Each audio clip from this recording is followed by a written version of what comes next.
All righty, ladies and gents, boys and girls, happy Tuesday. Hope you're all doing well. Tuesday, March the 22nd, 2022. Appreciate you all tuning in. Let's see.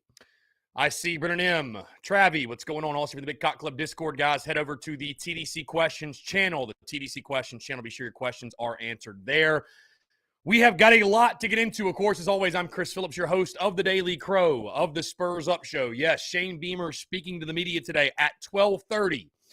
We will be tuned into that, so we'll go straight through 12:30 with no breaks. We'll take your questions. Obviously, a lot happening late last night as South Carolina officially has their new basketball coach in Lamont Paris. Lamont Paris from UT Chattanooga. The reactions are mixed, to say the least. And again, guys, I do want to hear from you on the airwaves, 843-790-3377. That's 843-790-3377. You can call that number, text that number, whatever you like. I see Courtney Washington, Travis Allen, Justin Langford. What's going on? Appreciate you all tuning in. Yes, welcome home, Lamont Paris. Again, no matter, guys, how you feel about it, Lamont Paris is the Gamecocks head basketball coach. Either way, guys, would love to hear from you all, your thoughts, your questions, your comments, 843-790-3377. That's 843-790-3377. I'm looking for something here because I feel like we need to wipe down the camera a little bit. I don't know. I don't have like anything on me. I don't know. I feel like the camera is kind of blurry. Does the camera look blurry at all? I don't know. It looks a little blurry on my end. Let's see. No.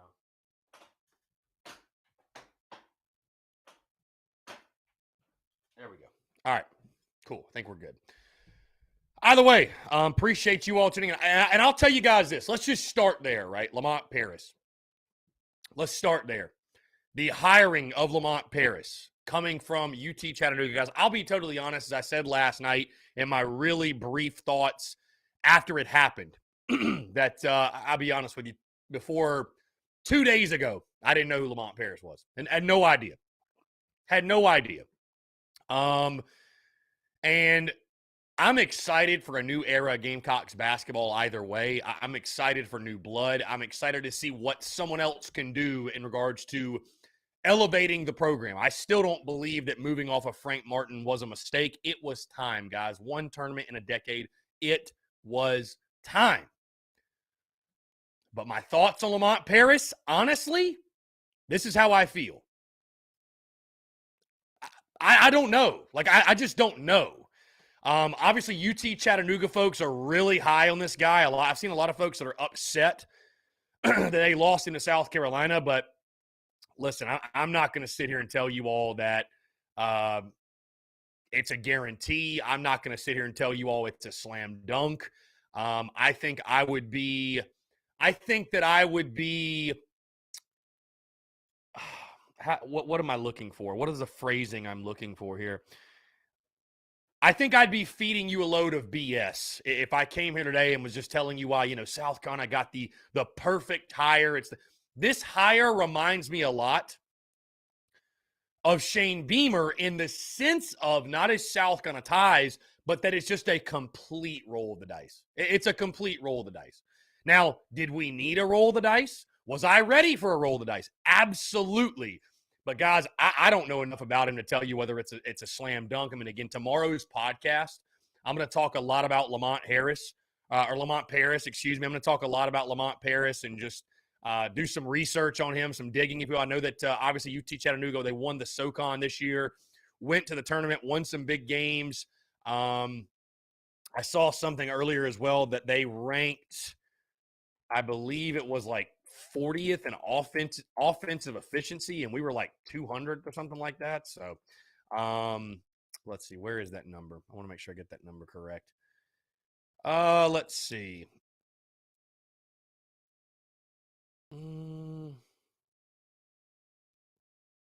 Offensive efficiency was 33rd in the country.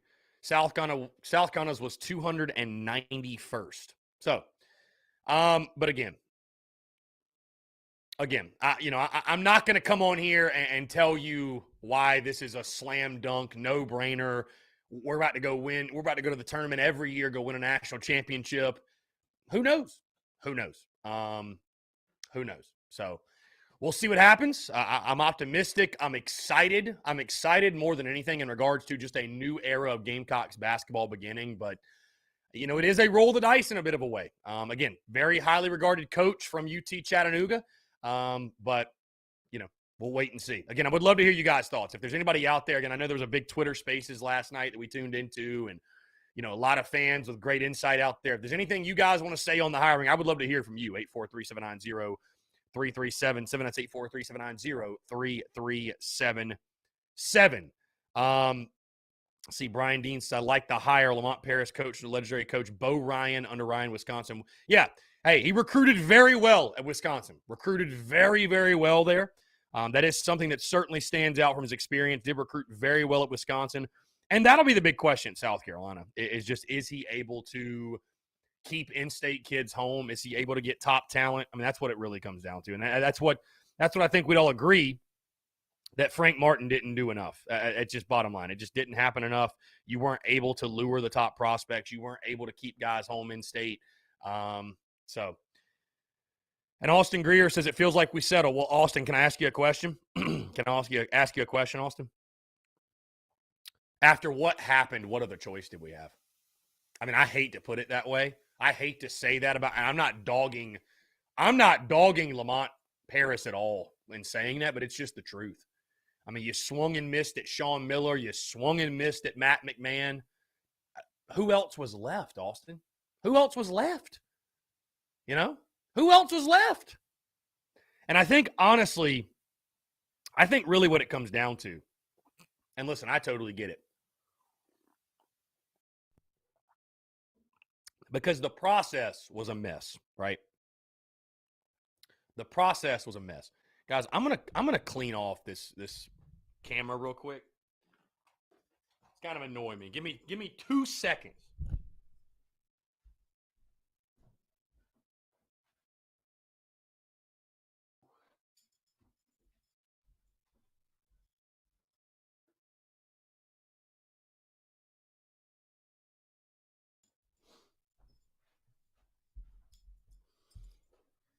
Ooh.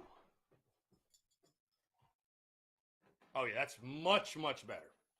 Yeah, that is much, much better. Okay, I knew the camera was like blurry or something. Anyways, okay, because obviously we clip everything from here, and I'm just like, I want to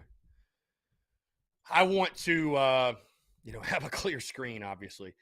But again, no knock on Lamont Paris. Again, I had never heard of this guy before 2 days ago, and my feelings on the hire, honestly, I don't know. Like I don't really know. Again, I don't know much about him. Is it some slam dunk, no brainer hire? Not really. It's a roll of the dice. The bigger problem is this, though. I don't even think the problem necessarily is the hire. It's just how everything went down. And this fan base has completely lost all faith in Ray Tanner and the hiring Robbie process. Davis, a.k.a. Kirk Herbstreit. Robbie, what's going on, my friend? How are you? What's up, my guy? How are you doing on this wonderful Tuesday? I'm doing well, man. Just hanging out. What's going on? I wanted to go ahead and get my call in real quick because I'm waiting on my food to cook, and of course we got the press conference at 12:30. So we don't know much about this guy, right? And it's either going to be a coaching bust or it's going to be an absolute success. We don't know.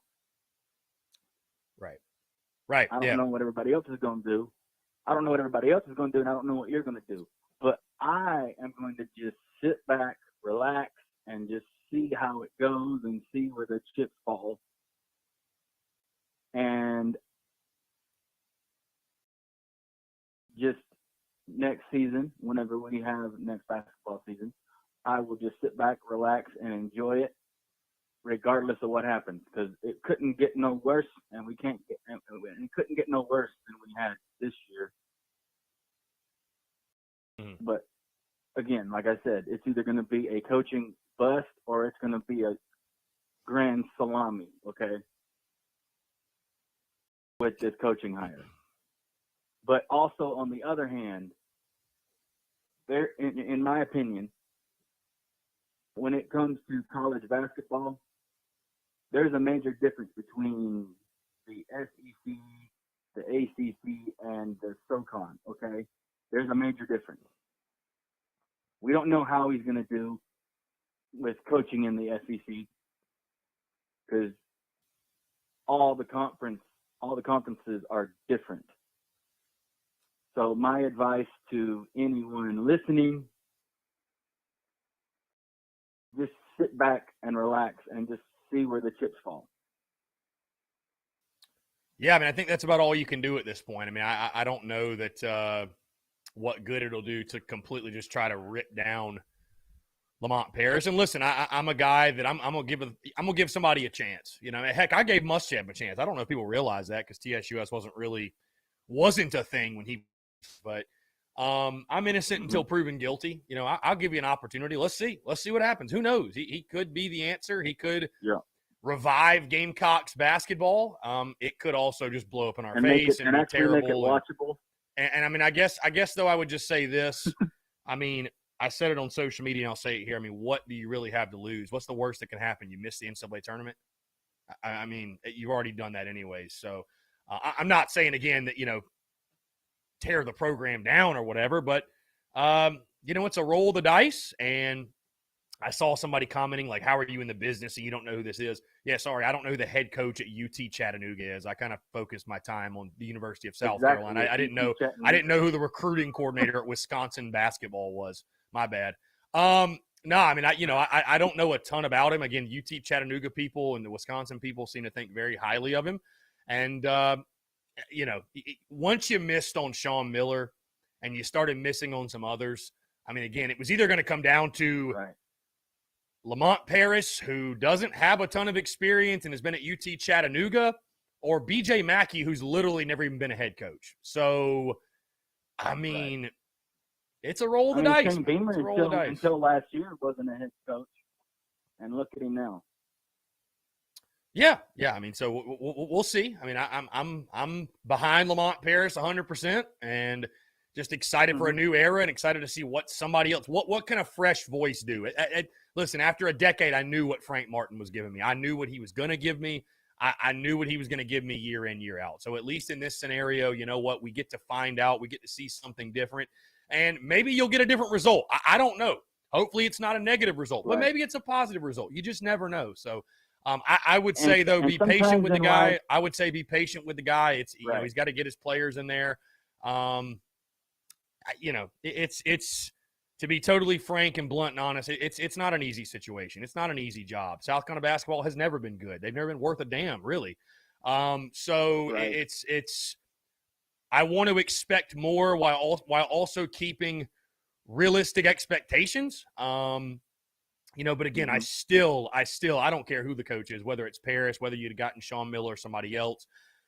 Over the course of a decade, if you're going to give Paris a decade, for example, I just think making the NCAA tournament 3 times in a decade, that should be realistic. I really believe that.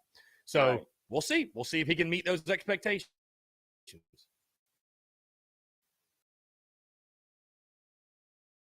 And I you're probably thinking right now, like, and same as me, like, we don't know how this is going to go. It's going to go one of two ways. It's going to suck or it's going to be great. It was the same way with Shane Beamer. It was either going to suck and not be a good idea, or it was going to be great. And so far, it's going great with Shane Beamer. But just like I've said about the coaching staff for the football team, okay, everybody needs to just shush, keep your mouth shut, and just let the coach do what he's getting paid to do. And just go from there. Yeah, it's going to be a process for sure. I mean, listen, there's going to be there's going to be a pocket of folks that did not want Frank Martin relieved of his duties that are going to be miserable no matter what. And they're going to be miserable until this guy wins. And you know what? That's totally fine. But I choose not to be in that camp. I think you're a Gamecock fan. Hey, play your role. Play your role. Be a fan. Play your role. Listen, if you want Ray Tanner fired, be my guest. You can call for his job. I'm not going to sit here and tell you that it wasn't a shit show.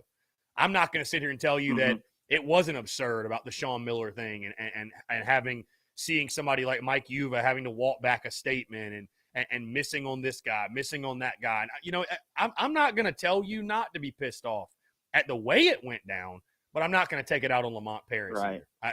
There's bigger issues beyond these coaches that need to get resolved. And on that note, I'll say this. Just because I said this too during the season, just because you got rid of Frank Martin and you hired a new coach doesn't mean the work is done. There are many things behind the scenes. Let's actually invest in men's basketball. Hey, we do all this marketing for women's, the FAMs, and we do this and we do that. And I get they're number one, man. I understand it. Let's do some of that for the men's too, though. Like let's invest in the program a little bit. You know, why not? Let's give it a little boost, something. I mean, they did not do that well enough when Frank was the head coach. Show that you care, right? They did not do that well enough when Frank was the head coach. That is a given, no doubter. Right. And by the way, do we have a baseball game today? We do tonight at the Citadel. Yeah. Okay, yeah, that's what I thought. And we needed a coach. I'm just glad it got done quickly instead of taking months and months to find the right guy. And we don't know it's the right guy yet because he hasn't coached in a big time conference like the ACC or the SEC or the Big Ten or what have you. But he has shown that he can get the job done to an extent at a smaller school. Right. But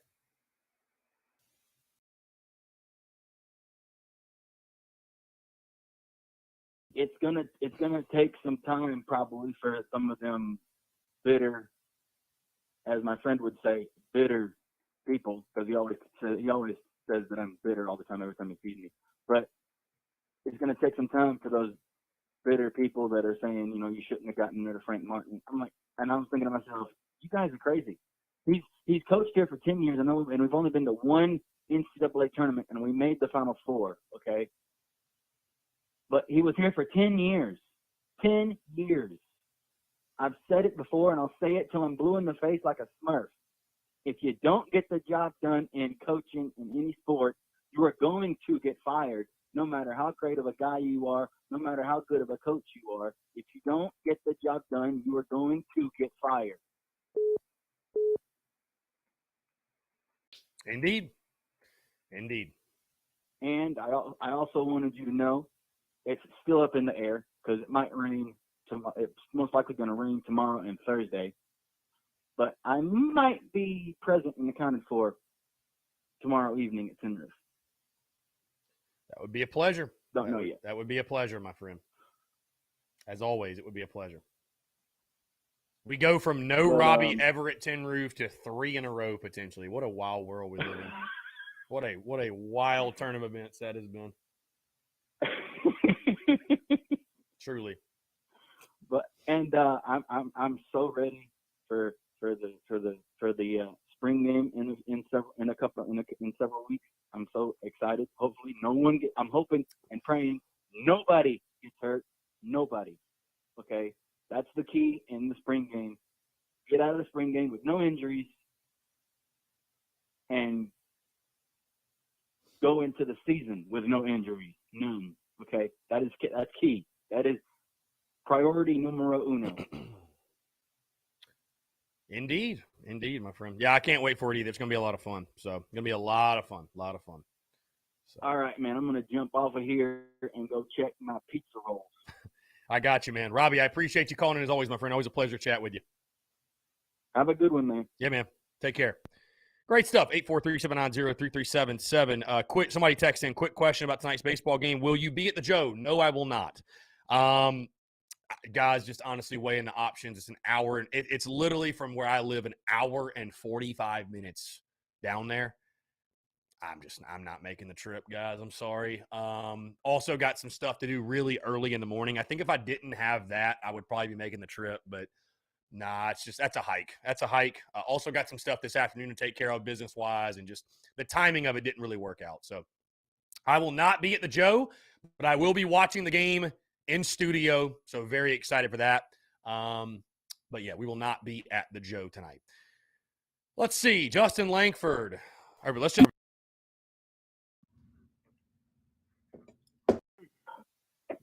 Austin, what's up, man? How are you? What's up, Chris? How you doing? I'm doing well, man. Appreciate you asking. What's going on? I don't call in much, but today I felt like I had to with this whole situation that went down this weekend. I saw reports. I don't know if this is true or not, but have you heard that we gave Sean Miller $1.5 million more than where he's going, Xavier? Yeah, I heard it was $1 million. I mean, I guess the numbers are rumored, but I heard it was $1 million. It was a significant amount more to come here. Yeah. And I've also heard that his wife didn't want to live in Columbia and all that type of stuff. I don't know if any of that's true, but it says something at the program when you're offering guys over $1 million more than your competition. And they won't even. I mean, we don't even know if he even went to Columbia. I mean, it's not good when the best coaches in NCAA are getting some of the best offers by South Carolina, and they're not even giving us a look. I mean, I just don't know how a coach. I mean, there's got to be something else going on than just a wife not wanting to live in Columbia. I mean, to me, it feels like he doesn't want to be in that program. Like there's something wrong with the basketball program right now. Well, I will say this too. I will say this too. He also had coached at Xavier before, so maybe that factored in a little bit. I feel like that's something just nobody's mentioning. But yeah, I mean, no, I mean, listen, I guess I would counter with this, just being totally honest. What do you think's a better basketball program, South Carolina or Xavier? Take all the bias out of it. Xavier. I mean, Xavier. For college basketball, yeah. I mean, listen, when you come here and you coach basketball, as much as I hate to say it, I mean, basketball where it sits. It's number 3. To me, it's behind baseball at this school. You know what I mean? It's behind women's basketball. Right. So I agree, but when you're an SEC program, you should be able to get guys like that. And to me, and this is going to be controversial, I'd almost rather nothing against our new head coach or anything. He could be a great coach. I don't know. I don't know anything about him. But was it really worth going through all that, getting all the bad press, and letting go of Frank Martin, who's proven to be beloved at South Carolina? He's proven that, not just South Carolina fans love him, but, all of college basketball loves him. And you're letting him go for a guy who hasn't proven anything. Who, you could say Shane Beamer in football, stuff like that. But I feel like basketball is so much different than in football, that you had a guy who, maybe he didn't get you into your tournaments and stuff like that, which is important. But he was still, the best South Carolina men's basketball coach we've ever had. And now you're letting him go for your, third, fourth option at head coach. It just feels kind of, I don't know. I mean, listen, I will not discredit or demean any Gamecock fan that is upset and that is bothered with the process. I mean, it just, because you're right. We, no matter what happened, I mean, listen, Sean Miller made his decision. These other coaches made their decisions, but we look bad. We look bad. Yeah. I won't disagree with you. We look bad. We look dysfunctional. We look out of sorts. We look like we didn't have a plan. You know what I mean? So I'm not going to – and again, it's change. I mentioned this before. Change already hurts. And so it makes people even more wary of change when it's like you made a very tough decision and then you have egg on your face. You know what I mean? Like I get it. Trust me, I get it. I get it, man. It's feels like a bit of a shit show if you want me to be totally honest. But hey, you're locked in on Lamont Paris now. I mean, I hate to say what other choice do you have, but I mean, God, you got to embrace the guy, man. You got to give him a chance. You got to get behind him. You need to invest in men's basketball to transform South Carolina into a program that maybe one day at one point is a desirable location for a top-tier coach. And again, that is no knock on Paris, but to the point you made, you're offering somebody $1 million more and they turn you down. I mean, you're right. It does say something about your program. I mean, but it says something about the program that we all know. We all know it's it's a tough job. It's a hard job. Frank Martin, who is very well respected in basketball circles, got to one tournament in a decade. It's hard. It's just a hard job. I mean, so. No. Well, I appreciate you taking the call, Chris. Yeah, Austin, I appreciate you calling in, my man. Thanks so much for the insight. Good stuff. Guys, we got just a couple of minutes until Shane Beamer takes the podium to speak to the media, about 3 minutes or so, actually. So we're going to tune into that. Again, just a very, and like I said, guys, a very interesting day. And I will not. Gamecock fan, let's jump to the phone lines real quick, see if we can squeeze this one in. Zach Justice. Zach, what's up, man? Real quick before Beamer's presser here. Fire away, though, my guy. What's up? What's up, man? Go ahead. I just wanted to talk a little bit about Lamont Paris and get your first impressions on him. Yeah, for sure.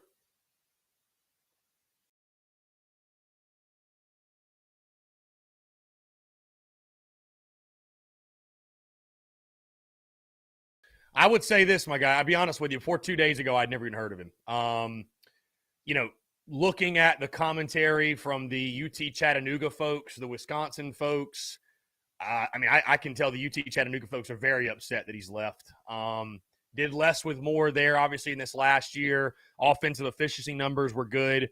But, I mean, dude, it's a huge roll of the dice. I'm not going to sit here and pretend like I know this dude inside and out, know his resume and everything he did. I mean, it's again, I had never heard of him before 2 days ago. So, and if that's a knock on me for my basketball knowledge, I guess, then so be it. I mean, I stay pretty locked in with the South kind of side of things. I don't really worry about assistant coaches at Wisconsin or the head coaches at UT Chattanooga.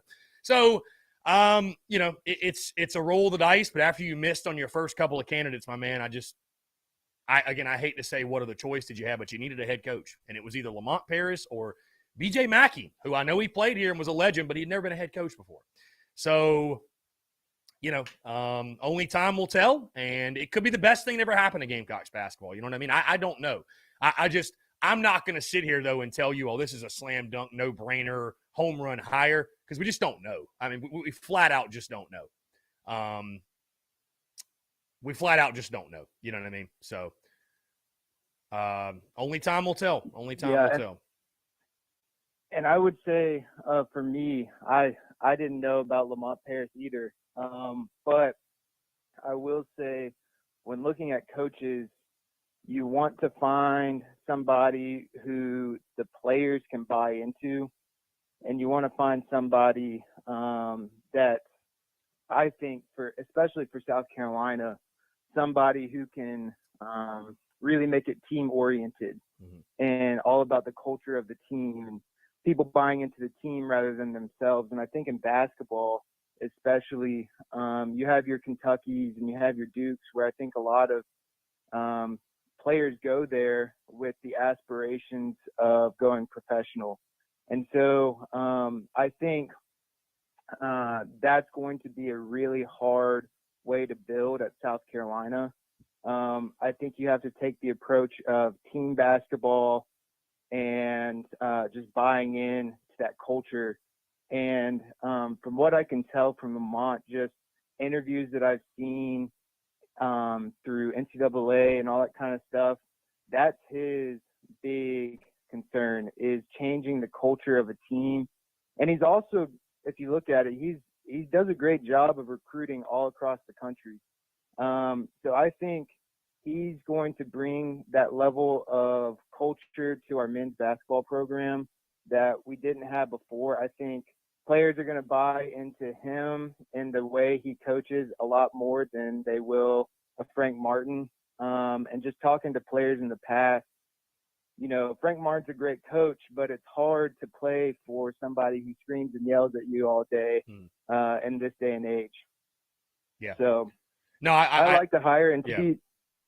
to be honest, I think Matt McMahon was my number one. I wanted him, but Lamont Paris was my second, and I think he will be a great addition to the program as long as South Carolina fans can buy into him.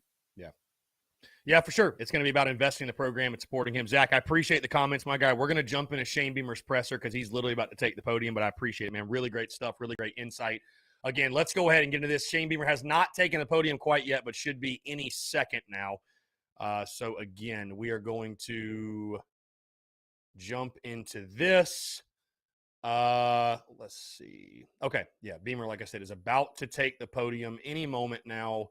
Updating things through spring ball. And again, I will say this, Zach, appreciate the call, my guy. Really, really good insight, really good stuff. And again, hey, a different coaching style. Again, it's going to be a breath of fresh air. I'm excited for it. I'm excited for it. Just switching things up a little bit. Give somebody else an opportunity. I'm all for it, man. It's what we wanted. And so I'm behind Lamont Paris 110%. Like I said, we're waiting on Shane Beamer right now. He will take the podium any second now to give us updates from spring practice. So, to give us updates from spring practice.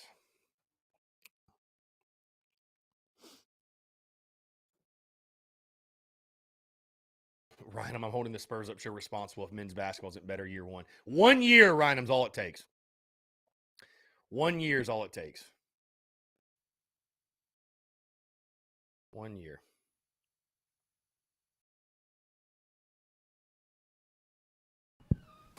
Here we go. All right. Appreciate everybody coming out. Coach Beamer will give us a little update on Gamecock football and spring practice, and we'll open up for questions. Coach.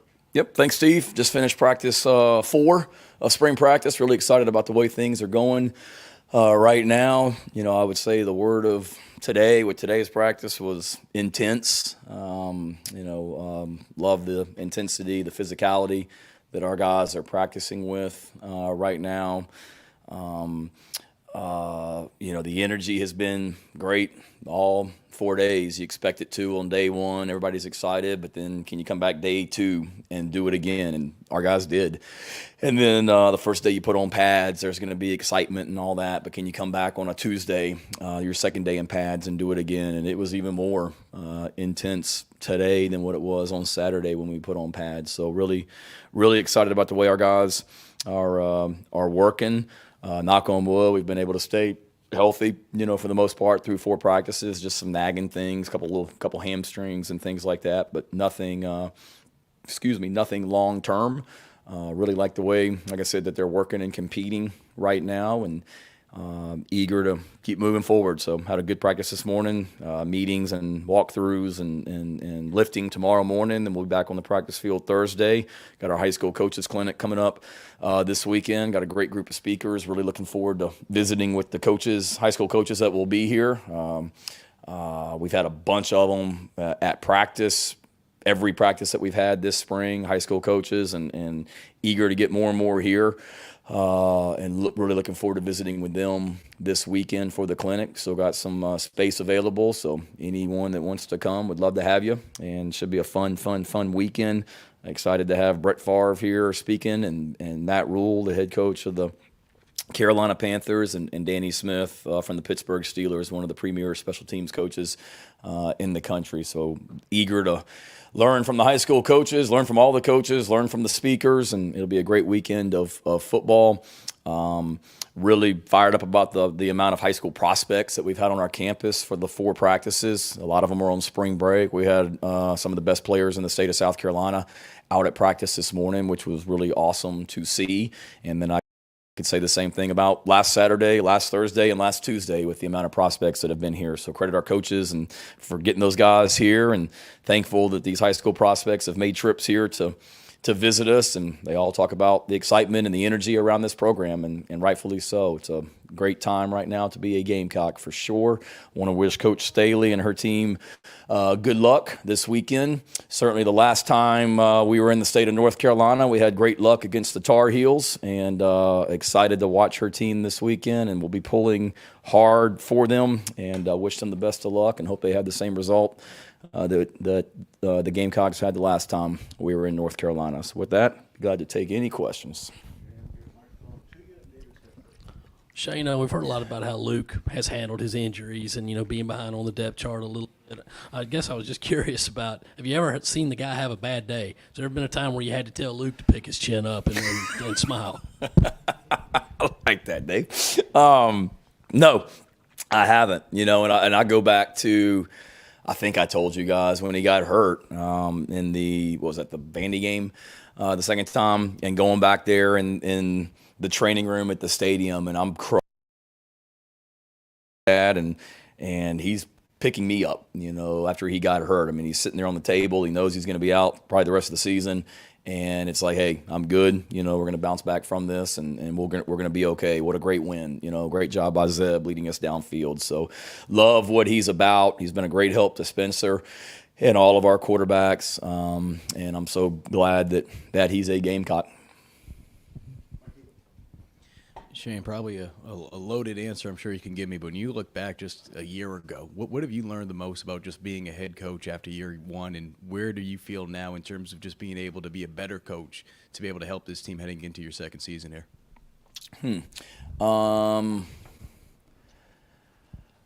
One is just doing it the second time through, knowing what's coming, and every day something's going to happen that you don't prepare for, and Coach Spurrier used to always tell me, be flexible, that things happen and you got to be able to adjust and stuff like that. And I get it, understanding that. So that's probably the biggest thing, Mike, is just knowing, one, the players in this program better, in year two, and what makes them tick, and their backgrounds and their stories and their challenges and goals and things like that. I feel like that helps me better as a coach, because I have better relationships with the guys that have been here, for both for last year and then now this year. So I know how to, connect and reach guys better. You're constantly learning and trying to do a better job of that. They know me, better as well. And then, like I said, just kind of when I say what's coming, when you get into April and when you get into May and planning and things like that, just having a better handle on things like that from that standpoint. But every day, I've told you guys before, I'm a meticulous, it's a new word, meticulous note taker. So constantly just writing things down and trying to learn and looking back at last year and some of the things that I wrote from last year at this time and whatnot. So you're constantly learning, constantly trying to find ways to get better, but certainly feel like I got a better handle on everything a year later, if that makes sense.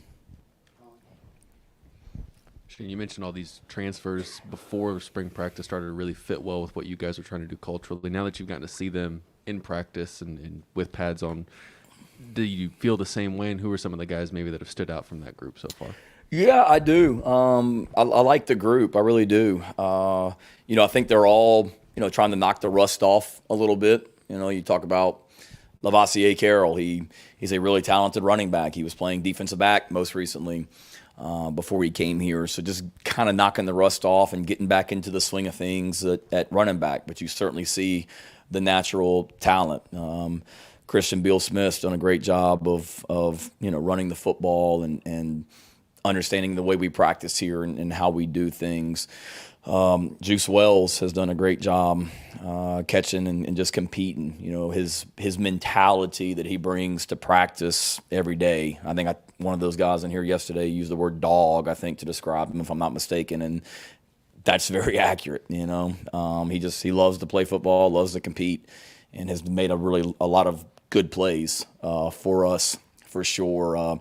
Devontae Reed, noticed him today, just his physicality in the run game. We had a run that hole opened up, and I think it was Marshawn. Looked like Marshawn was about to, take it the distance, and all of a sudden here comes Devontae filling the hole in that, or filling the gap, and making an open field tackle, physical open field tackle, or a thud. Things like that. Terrell Dawkins continues to just get better and better as a pass rush. I know maybe what he was doing scheme-wise at NC State was a little bit different than what we're asking him to do here, so just getting more and more comfortable in that. And Spencer, obviously we already talked about Spencer, and not those are the scholarship guys, I guess, but we've also had some walk-ons that have transferred from other programs as well, but I think will be contributors for us, whether it be on special teams or potentially on offense, defense as well. Shane, we got to talk to Sat. He said that he would like to have a decision made on starting quarterback, at some point in the spring. Have you guys made that decision yet? No, I mean, Spencer's taking all the reps with the ones. I mean, you guys are out there, and we talk about competition all the time. So right now, I mean, he's taking all those reps with the first group, and it kind of is what it is right now. Luke's getting more and more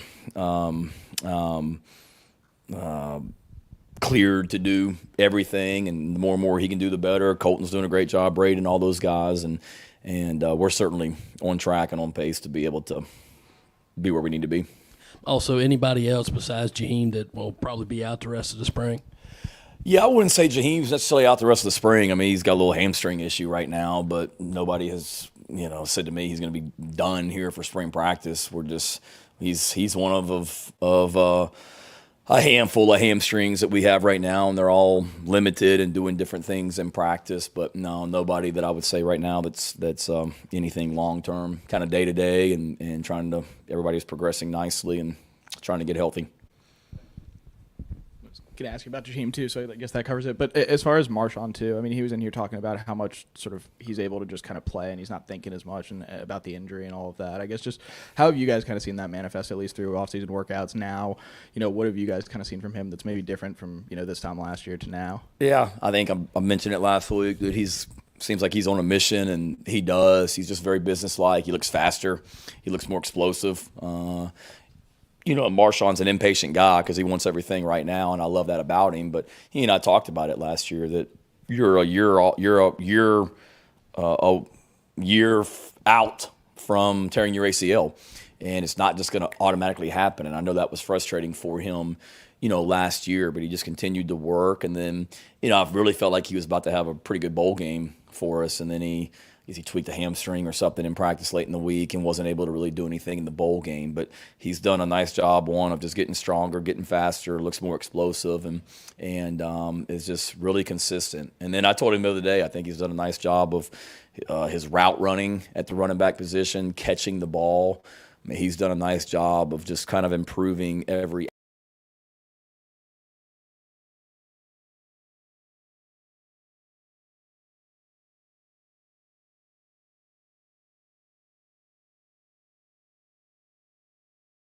needs to worry about just practicing and what we did on Tuesday. Normally we would. We got our clinic this weekend, so Saturday will be more just of a regular practice, from a practice standpoint. Normally we would scrimmage on this Saturday, but because we have our clinic, if we want our coaches to be able to see a lot of the drills that we do and how we practice, and I don't know how much the high school coaches would get out of just watching us scrimmage. So no, we won't scrimmage this Saturday. Well, whenever that day is. The following Saturday. Great, yeah. So what? Well, great. I can ask you this question again next week. But what will you be looking for in that scrimmage, in terms of just trying to put the depth chart together? I know obviously on the outside we probably get more caught up about it at this time of the year than you guys do. But what are you kind of looking for to be able to start establishing that and for that to start gelling together? For me, it's the mechanics of being able to operate where, and in our team periods, we don't have like coaches out there telling everybody what to do. I mean, we get on the sideline and let our guys play, but really just the mechanics of being able to signal the plays in, not having a bunch of illegal substitutions and false starts, and we haven't. I mean, the penalties, knock on wood, have been great here through 4 practices. So for me, I want to see the mechanics offensively and defensively of operating, before the snap, and who knows what to do, from a schematic standpoint. Can we depend on you? And then really for me, Mike, it's just who can make plays. And there's the players get mad because in practice, you're tagging off or you're thudding or not tackling typically in practice. So there's always the if a tackle's made in practice, the running back thinks that there's no way that guy tackled him and he's still running. The defensive back or the linebacker thinks that it was a 2-yard loss. So it's great just to be able to get out there and just play.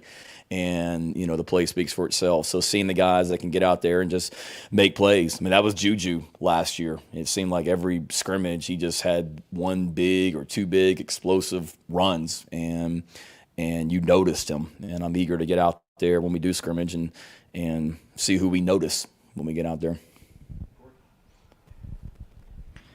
I know with Jordan Strawn, it was his first year in the program last year, but with both Jordans, Birch and Strawn, it's their second year in Clayton White's scheme. And so I'm just curious, I guess at this point, I know it's just a handful of spring practices in, but are you noticing them being maybe just less coached at this point this year as opposed to where they maybe were last year?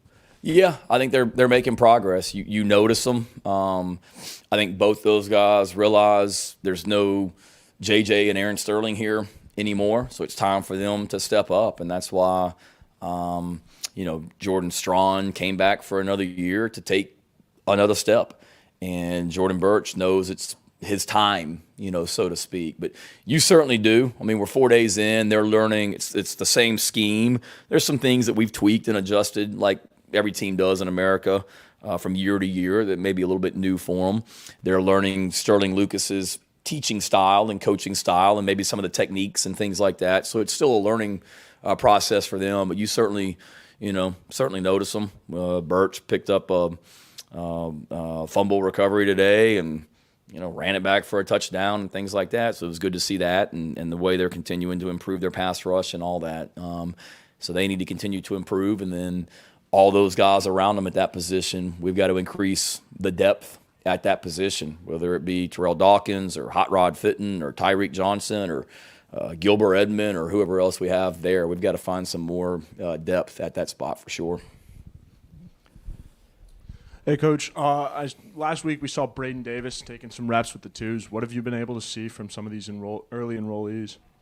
They've done a nice job. We're rotating all of our quarterbacks in, so Braden and really all of our quarterbacks, Braden, Colton, Luke, Hayden Lee, Jake Helfrich, the whole group that we have in there, they're all, rotating. The way we practice is we've got two groups going on at one time typically to maximize the reps. But Braden's getting more and more comfortable just understanding what we're doing offensively and like the way he's approaching things and some of the throws that he's made and a lot of those guys, all across the board. It's a good group of new guys that we have here, and DeAndre Martin on the defensive line has done some really nice things as well, and pleased with that group and the way that they're working right now as well. Anthony Rose and Peyton Williams at defensive back, just trying to find a role for all those guys on offense, defense, or special teams. Yep. And I know it's incredibly early in spring, but have you seen the growth you maybe wanted to with this offensive line group and bringing the guys that you did back? Yeah.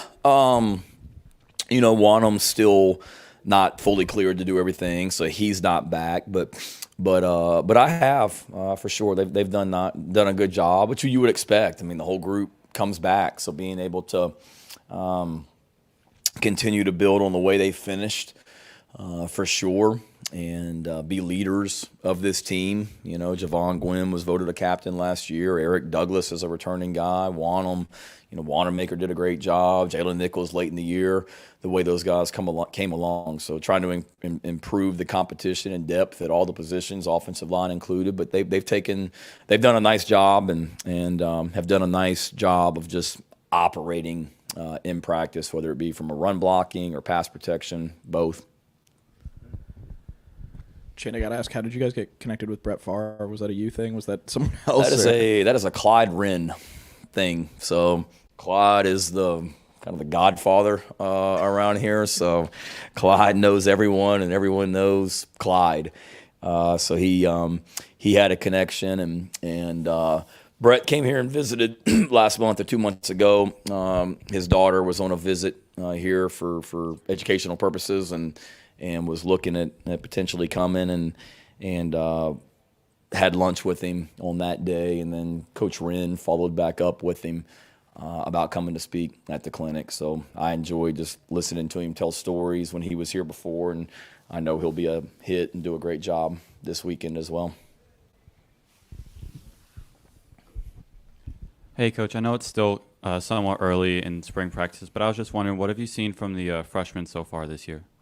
The incoming freshmen, yeah, they've done a nice job. Have come in here and worked hard, and they don't look lost out there as well. Got size and athleticism, and again, at all of them, there's none that you look at and say, well, we made a mistake in recruiting. I mean, they've kind of what we think they're going to be, and excited to see those guys just continue to, gain confidence and see if they can find a role on the team this year. Hi, Coach. I don't think we formally met. I'm Amanda Poole with Watch Fox. Hi, I Amanda. just wanted to ask you about this coaches clinic. I guess, what's the purpose of it, and what do you hope to get out of it and other coaches? Yeah, purpose of it is just to be able to educate ourselves and any coach that wants to come on the game of football. And it's a great time to be able to fellowship with so many high school coaches from the state of South Carolina and then outside the state of South Carolina as well that'll be here. So it's a great opportunity to visit with them about their programs and the prospects, the prospects in their programs as well. It's a great opportunity to be able to talk football and exchange ideas. We're all thieves. I steal from other colleges and pro teams and high school teams, schemes and ideas and things like that, whether it be program building or X's and O's. So to be able to exchange ideas, and we'll have, speakers, but we'll also have just some informal, X's and O's, talks as well, where guys can ask questions and we can all learn from each other. And it's great to be able to do it again. We weren't able to do it last year because of COVID. Nobody did it the year before because everything was shut down in the spring of 2020. So to be able to get so many people on your campus at one time will be an awesome opportunity, and really looking forward to it.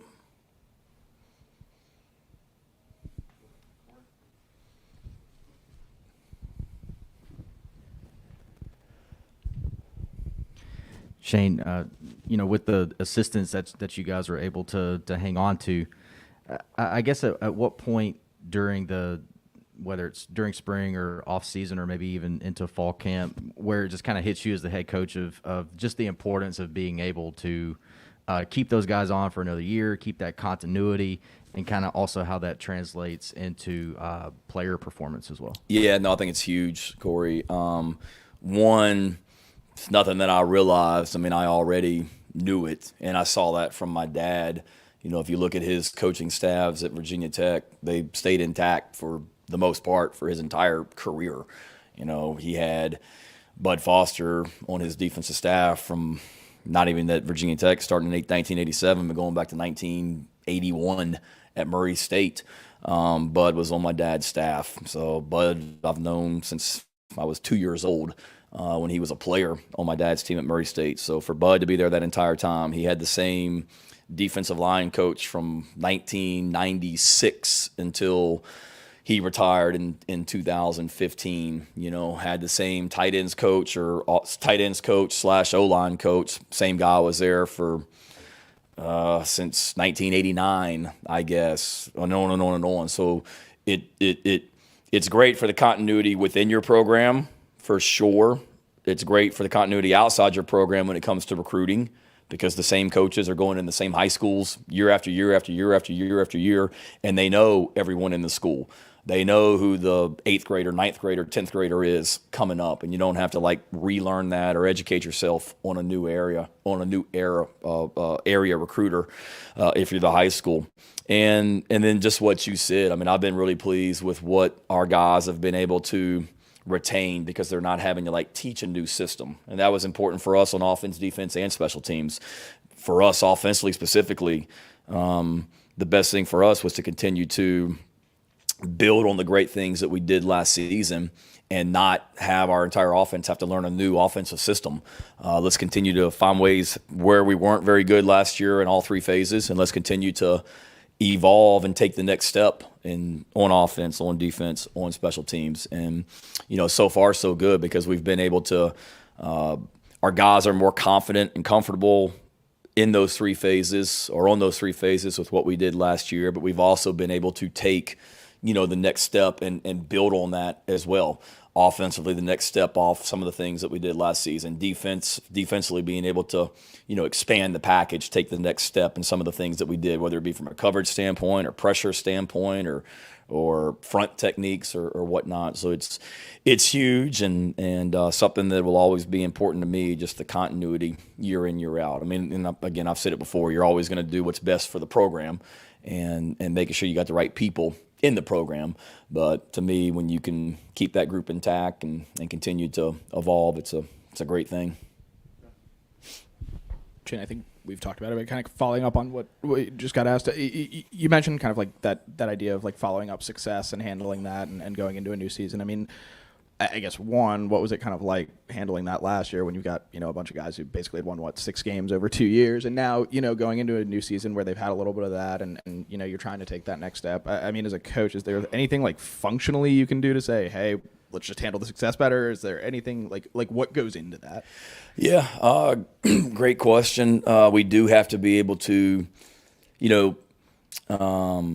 handle success better. We talked about it in a team meeting this morning that we started out 2-0, then we went 2-2, and then from that point on, we never won more than 2 in a row, and we never lost more than 2 in a row. And there's some positives in that you didn't lose 2 in a row. If you ever lost, you competed and you came right back the next week and won the football game. And there's great things to learn from that, but also being able to handle that success. When you have a great win over whoever it may be, Florida, being able to handle that success and perform better the following week and whatnot, and or Auburn or whoever it was. But to me, it's just you realize all the work that went into winning 7 games and realizing it's going to take that much and then more to take the next step. Everybody says to me, you're going to be a great, you may be preseason ranked and all this stuff. And I'm like, yeah, there's about 8 opponents that are going to be ranked ahead of us in the preseason as well. So let's keep this in perspective also, which is true. But I think it's just day to day right now, Ben, like I know everybody talks about the process and only worried about today, but it's true. Like, how good a day can we have today and just keep stacking good days? And we use the example with the team this morning. We you see the word accountability and talk around here, and we talk about it a lot. And we hold our guys accountable in everything, whether the things they're expected to do down in nutrition with Kristen, to the weight room, to academics, to the training room, to the football part of it. And when you got 100+ guys in your program, it's hard. You expect it to, but it's hard to have every single person not have a single issue on any day. Something's going to happen, right? Whether you like it or not. An 18-year-old freshman that just got here forgets he's supposed to be somewhere, and you're here to help him. But yesterday, we didn't have a single, we call them strikes. We didn't have a single strike in anything, in any department that affects our football players, that our players deal with. We didn't have a single thing, which is awesome. So we talked about it this morning, being able to handle that success. We had a great practice on Saturday, and then we had a great day yesterday with no issues. Now we need to be able to take it to the practice field and have a great practice. And that's what we did. So to me, it's not handling success. It is handling success, but it's just really driving it down on the details and just trying to be great today at what we do and then do it again tomorrow. So sorry, I know that's a long, extended answer, but got me geeked up on that one. Coach, with the addition of Christian Beal-Smith, you got a packed running back room. What's it kind of looking like right now, and what have you seen from Beal-Smith? Yeah, Christian's done a good job. He's an experienced guy. One thing we loved about him is he's been productive at running back, but he was really, really good on special teams, and he was a great cover guy. And we showed the team a couple of weeks ago some of his clips of covering kicks on the punt team at Wake Forest. I mean, he's really good at that. So he's been good on special teams and just very businesslike and a hard, tough, physical runner for sure. And what was the first part of it? I'm sorry. And how we're using them. Competing, you got Marshawn, you got Juju. I mean, all those guys. Rashad Amos, I'm really excited about. He's a guy that I think's had a heck of a spring through 4 days. But Rashad's done some really good things, starting back in January and February in our off-season program, and then he's taken that to the practice field as well. And then you add Christian, you add Lavoisier, and it's a good group. And you kind of go back, last year at this time we thought, and we did, we had multiple tight ends. We felt like EJ was going to be more of a true tight end. We felt like Jaheim was going to be more of a true tight end. You had Nick Muse, Travion Kenyon, and those guys. And it's a little bit different right now because you could look at us and say we're deeper at running back now. So to me, you don't have as many tight ends as we did at this point last year. You got more running backs. Let's figure out how to be creative and get multiple running backs on the field. And we're always going to try and figure out, who are our best 11 offense, defense, and special teams and get them out there. And we've got to be creative. And we've been doing a lot of, not unique, but a lot of things with the running backs just to try and maximize their reps and put them in as many places as we can and do as much with those guys for sure. Yep, thank you. All right, thanks. Y'all have a great week. Take care.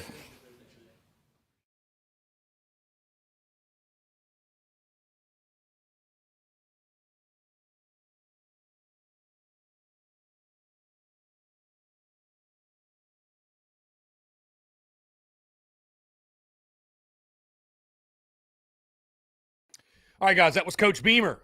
Good stuff from Shane Beamer there, updating everything through 4 practices for South Carolina. And Coach Ford is already miserable. We don't even kick it off for 6 more months. So, kudos to you, Coach Ford, for staying on brand.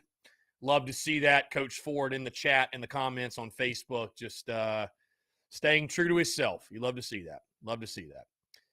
Calling it like it is in March. Yeah, Coach Ford, you're winning, man. You're winning at life, no doubt. Let's see. Taylor Novinger says, sounds like running backs could be playing tight end. Well, when you got 17 running backs, Taylor, like we do, yeah, I'd imagine some of them will be doing something else outside of playing running back. So.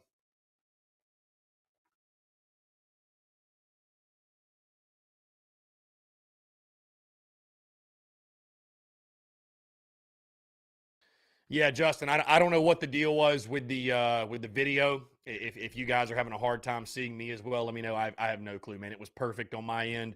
You guys were complaining about the quality. I don't know if it was I'm not sure if it was a Melon issue, the streaming platform we're on, or it was you guys. Maybe it was your fault. Maybe it was your fault, Justin. Who knows? Either way, 843-790-3377. Some of you guys, it's 843-790-3377. Of course, guys, it's game day also. South Carolina taking on the Citadel tonight at Joe Riley Park in Charleston, South Carolina. Again, we will not be making the trip down to the Joe, just to let you all know. We will not be making the trip down to the Joe. Considered it. Got some stuff to do later this afternoon. Got stuff to do tomorrow. Just an hour and 45-minute drive, guys. Just weighing the options just was not in the card. So we will be watching the game. Tonight in studio, but will not be making the trip down to Charleston. Taylor says from Beamer, it sounded like Doty ain't even close to Rattler. I mean, Taylor, what do you expect? I mean, what do you expect, my guy? I mean, I know that they've got to promote Rattler was brought in to be the starting quarterback. Let's jump to the phone. Brian, what's up, man? How are you? Oh, just enjoying this great Tuesday. What's going on with you? Not much, man. Just hanging out. Appreciate you calling in. What's going on? I just wanted to first comment on Shane Beamer's news conference. I think the best thing to take away from that was no news is good news. We didn't really get any negative news. Obviously there's always going to be the normal questions that they get. And I think if they can just keep it that way through all the spring, all the fall, we'll be in good shape. Yeah, I agree, man. No news is good news this time of year. Nobody's getting in trouble. Nobody's getting hurt. Yeah, all good. All good. I really respect the way that, Shane Beamer is able to run the program and, how much emphasis he puts on stuff like, keeping the strike count, at 0. That's important, especially when you go out there and have a good day and to really just embrace the everyday mentality. Yeah, we did it once. We needed to go out there and do it again, the next time. So he's really doing a good job of how he's running the program. Yeah, for sure. I mean, I've got no complaints, obviously, man. Yeah, I mean, I think Beamer obviously crushes every presser. So, yeah, sounds like they're running a tight ship, no doubt. Yeah. I also wanted to obviously comment on the men's basketball side of things. You know, I think we all agree that it was a shit show, to say the least. You know, and there was multiple aspects there. You know, whether it be the reporting on it or just the decision making as a whole, not feeling like we had a great plan walking into it or coming out of it, for that matter. But you know, with all things considered, I don't think we made a bad hire. And you know, there's a lot of people out there that are jumping ship way too early. Way too early. The guy hasn't even been formally announced, you know, and we're already jumping ship. And I don't think that's fair to not only him, but, you know, the men's basketball in entirety. You know, there's guys that maybe want to stay at South Carolina and give it a chance. Those guys are reading social media and they see like the negativity and stuff that is already being thrown on this guy. You know, give Lamont Paris a chance to win you over. And I'm not speaking to you, just in general. Give him a chance to win you over and prove that he can, you know, he can turn the program around, you know, and take that next step. Give the man a chance. Yeah, no, I agree. You got to give him a chance. I mean, again, he's your coach. You know what I mean? He's your coach. So you don't have much of a choice. And I agree. I don't think Paris is like some terrible hire. I think more people have a problem with how we got to this point, which I get it. I get it. You look incompetent the way you got to this point. So, hey, who knows, man? Like I said, it was time for a restart. It was time to, you know, again, we knew what we were getting out of Frank Martin after a decade. It was time for a hit the refresh button. You know, will it be a great thing? Will it be a miserable thing? I have no idea, but it was time. And again, you got to get behind Lamont Paris and invest in him and invest in the program and, you know, just kind of see what happens from there. Yeah, I mean, I'm a lot like you, and probably most of our fan base, if not everybody, is very similar in the fact that we didn't know who he was 2 or 3 days ago. So, you know, we're obviously learning about him, and we, you know, the fact that we don't know is like it's an automatic negative. You know, we never heard of this guy, so he must be bad. And I think that's just a bad way to approach the situation. You know, and I did a little bit of research, a little bit of digging. You know, a name that was thrown out quite frequently was Bob Ritchie, right? Furman coach. And I did a little bit of digging. You know, they're in the same conference as what Lamont Paris came from, right. Chattanooga. And Chattanooga ended up beating Furman in the title game. Yeah. They ended up with a better record this year. And you go back and look 5 years ago whenever both of those coaches were hired. And I don't know the state of the programs walking into it, but, you know, Bob Ritchie had pretty much instant success. You know, he had a decent record his first year there. You know, Lamont Paris had a terrible record the first year he got there. That tells me he absorbed a program that was in shambles. And you look at the record that they had 5 years ago compared to the record they had this year, night and day difference. I think they ended like 27-5 or 27-8 with a NCAA tournament appearance. So the fact that he was able to do that in 5 years at a school like Chattanooga, yeah, that's pretty impressive.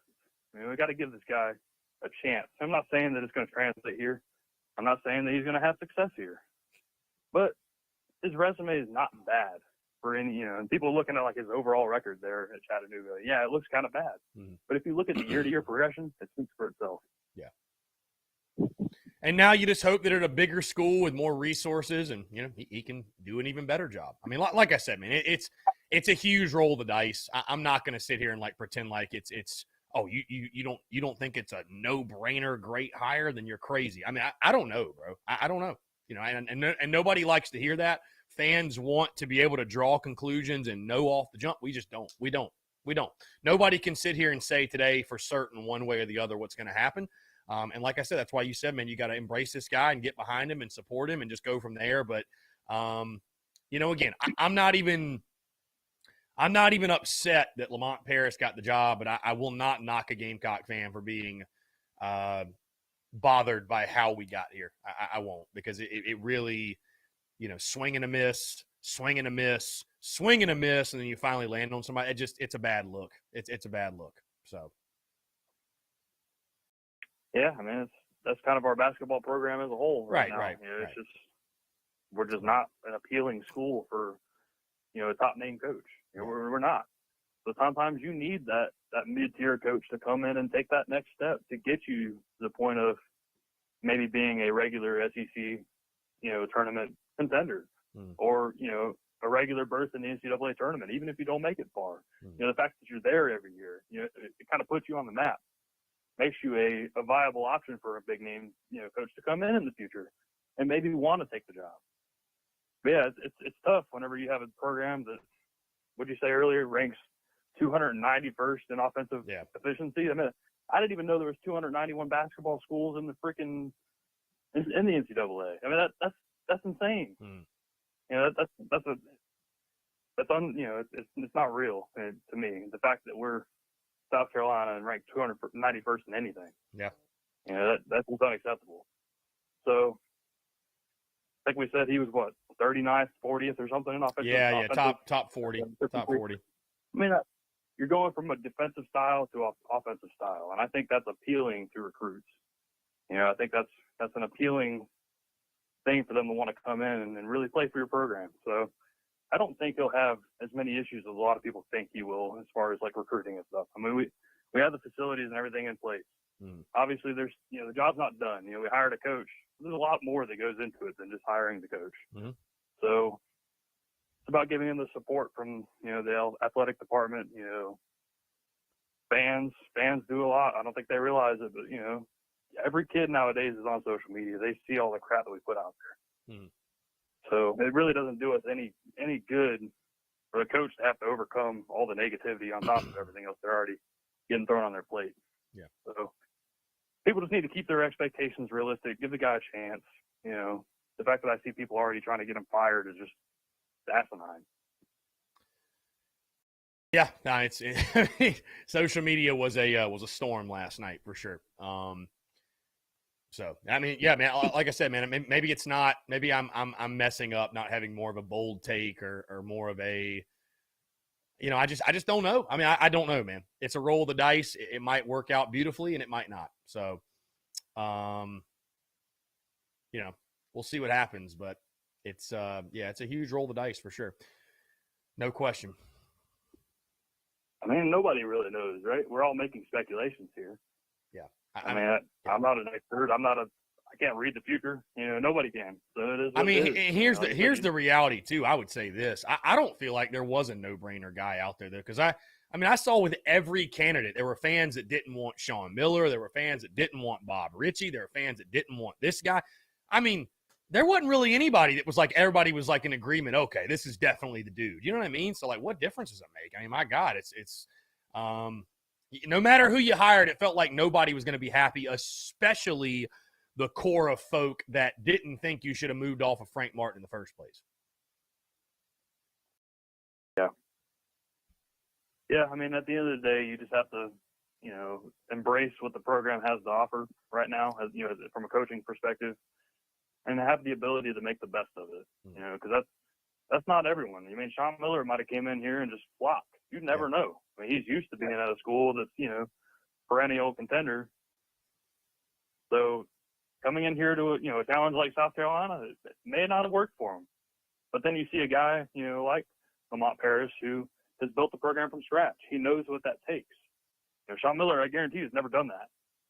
So it's all about perspective. There's no right answer. There's no wrong answer. Some might be viewed, a little bit more positively than others.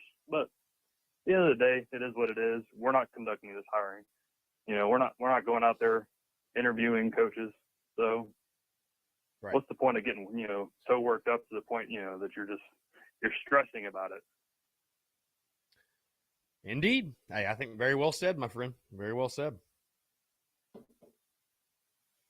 So the last thing I'll throw at you before I get off, I didn't even call in, yesterday, the Tennessee series, because it wasn't even worth, talking about. But, right. I'll throw a couple words out there about it. We just have to improve across the board. That was just straight up pathetic. I feel like every other time we talk, we're saying basically the same thing. We're not as bad as we look, we're not as good as we look, but we're doing a damn good job of showing both ends of the spectrum. So at some point we got to settle down and find that middle ground and be competitive. You know, I don't want to go out there and dominate.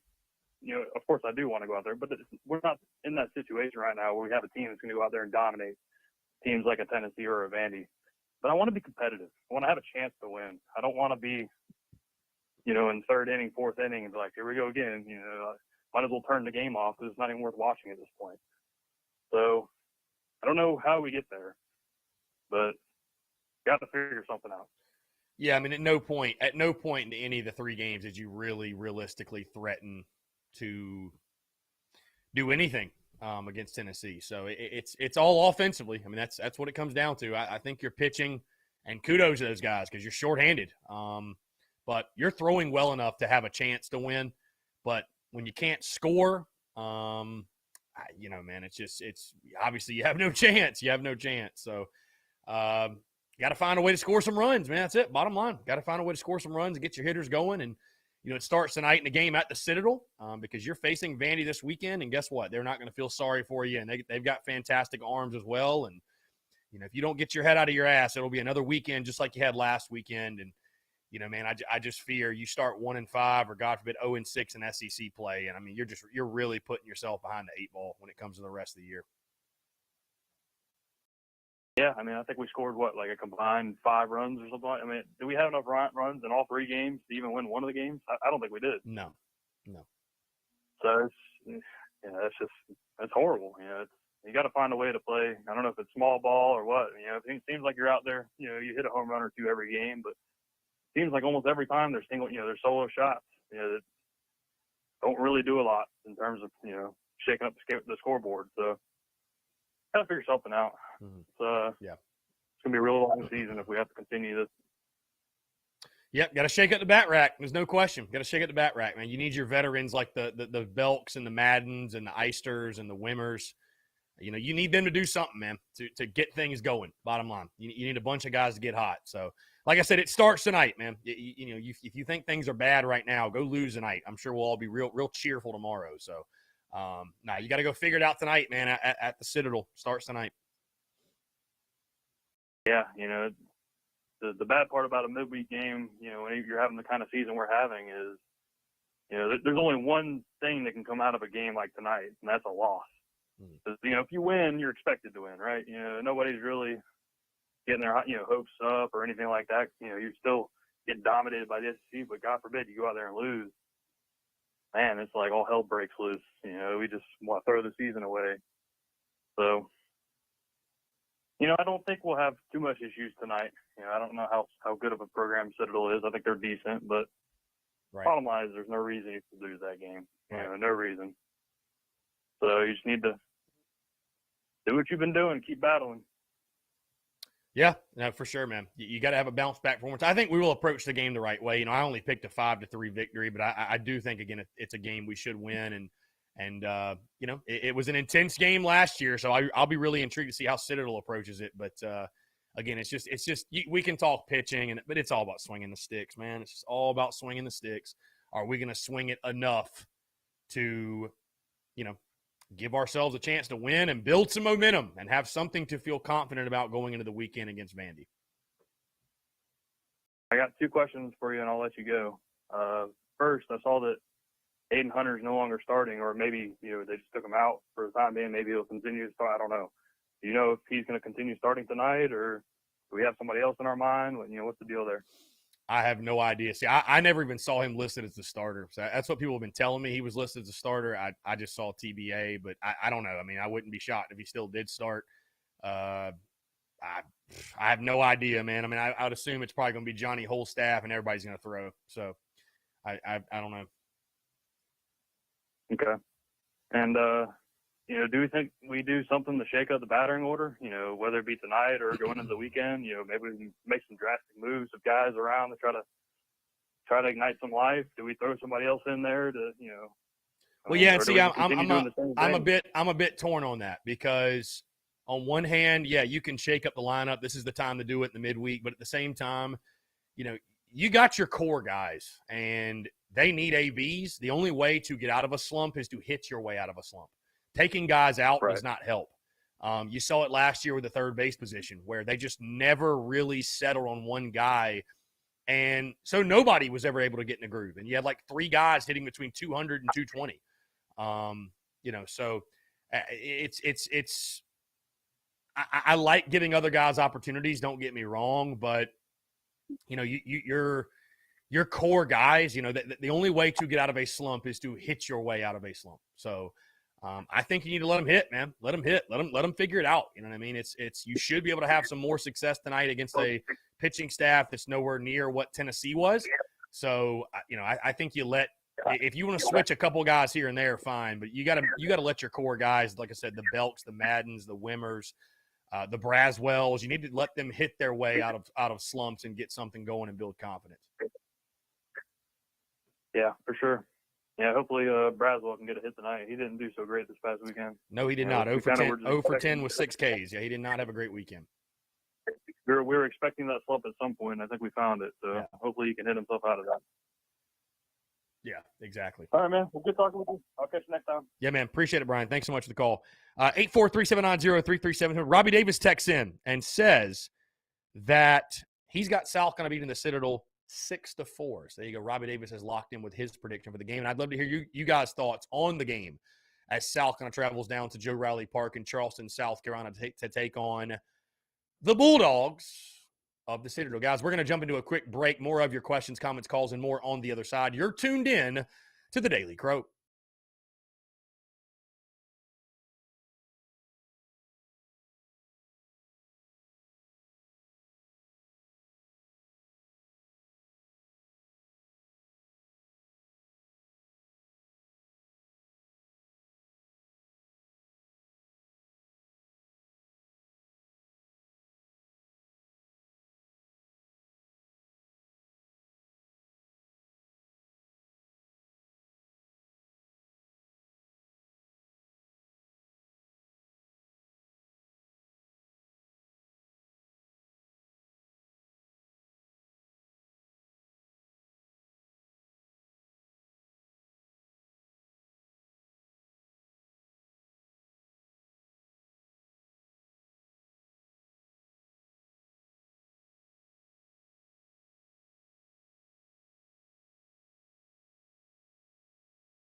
All right, guys, we're back. 843-790-3377. That's 843-790-3377.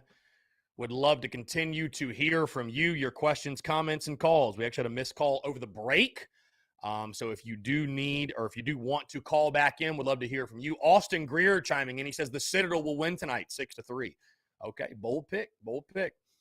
Justin Langford says, ready to see Coach Paris mold his team into great young men coming to get an education, make some dough as well as along the way, especially if they play as a team on the court. And, guys, I will say this, and I don't know if we're about to get a call or not or what the deal is. You know, we'll see. But here's the way I view USC, because I was getting very frustrated yesterday and over the past couple of days in regards to what's going down with Gamecocks athletics. And I will say this. I love Ray Tanner, right, for what he did on the baseball diamond. I love Tanner for what he did at USC. But I don't think college athletics is excluded from this, what I'm about to say. Normally, when you see a company, you see an organization, you know, you see it in professional sports. When things are going poorly and things are in disarray, it's normally far beyond the quarterback or the starting point guard or the starting pitcher or even the coach. You know, normally those issues can be traced all the way to those in charge, the CEO, right? The owner, the board of trustees. And so do you really feel like USC is any different? I don't understand why Ray Tanner doesn't step down, guys. I don't get it. I don't understand why he doesn't.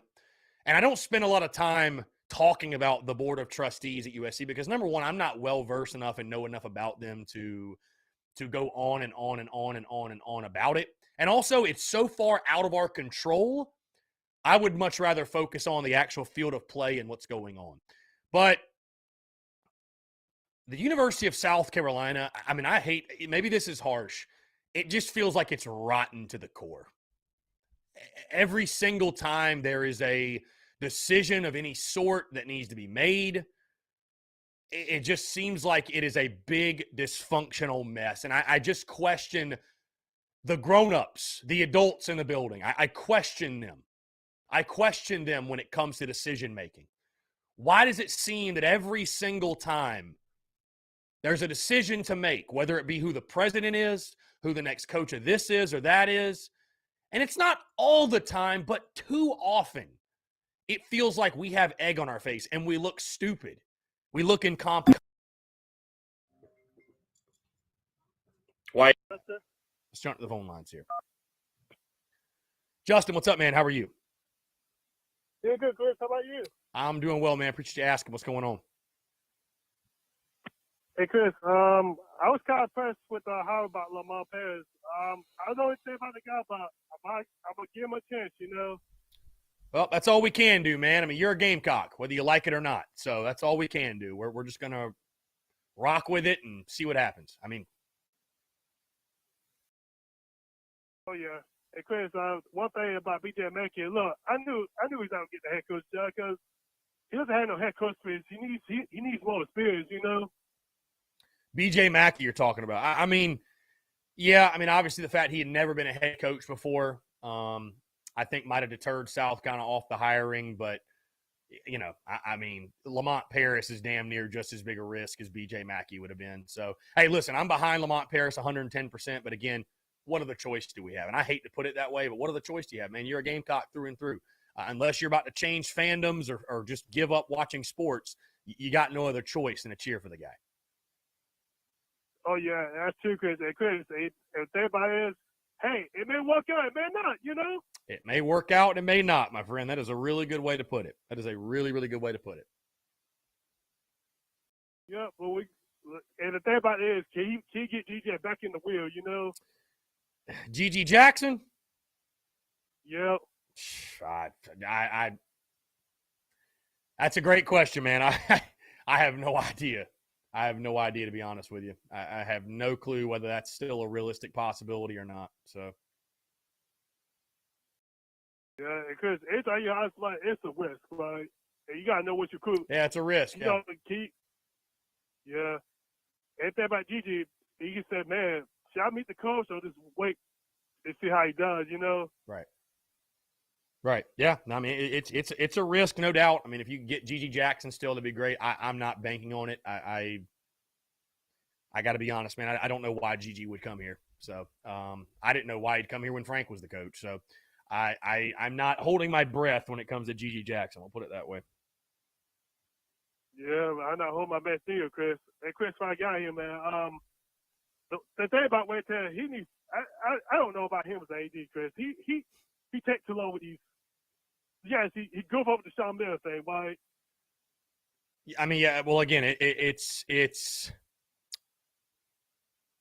not even the fact you hired Lamont Paris. It's just the way it happened. That's what frustrates people. And so I won't knock a Gamecock fan for feeling that way, because I get it.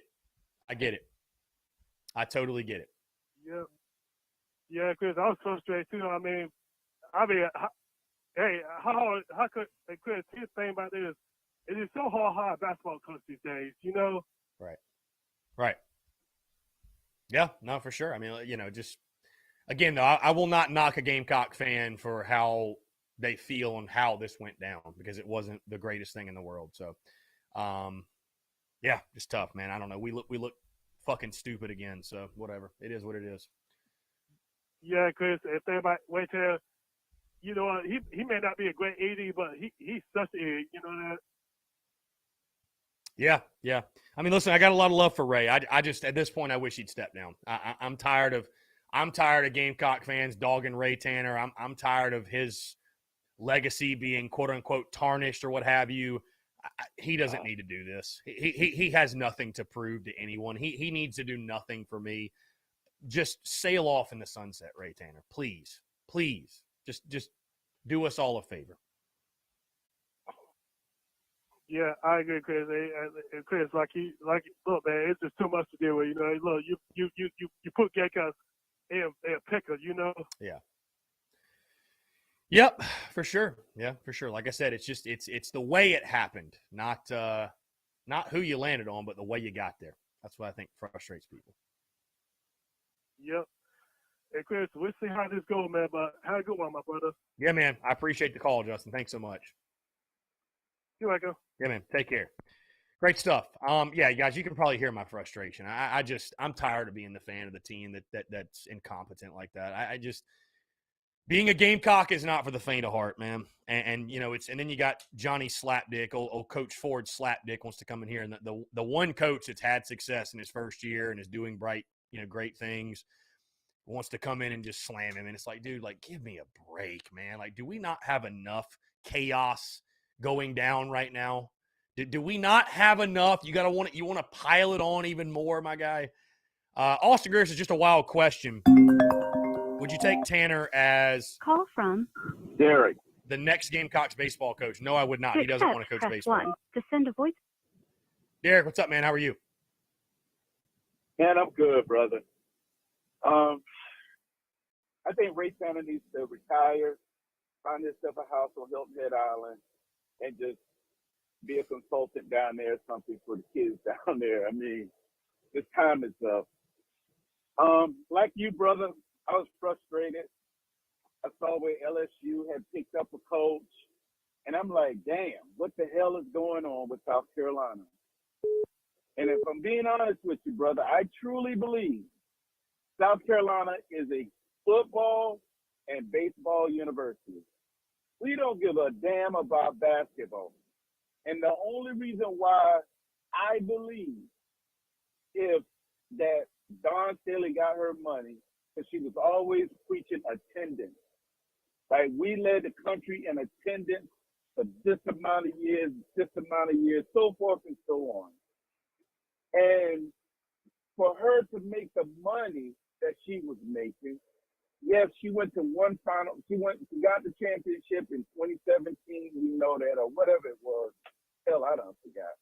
But she's got the championship and all of that kind of stuff.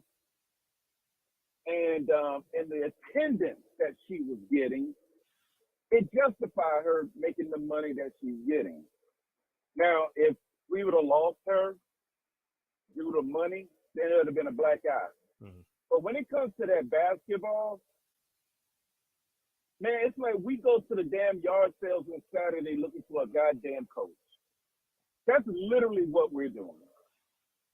We don't spend, I don't believe that we're trying to spend money to become better, to be able to compete.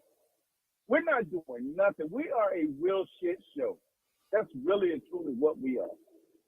And that's all we are, is a shit show when it comes to basketball.